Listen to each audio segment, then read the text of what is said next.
రాదురా ఏ విజయం నీ కోసం నా కోసం, ఎటుపోదురా నువ్వు చేసిన కష్టం ఎప్పటికైనా సొంతం.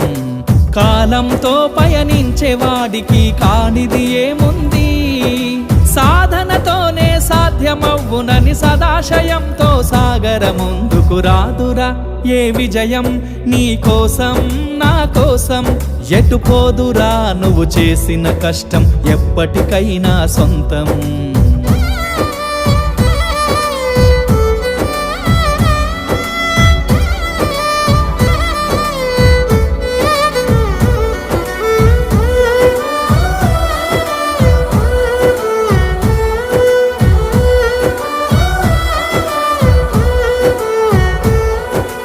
ఆకాశంలో అలలాగా పోయే ఆ పక్షులనే చూడు, అనుకున్న గమ్యమెంతున్న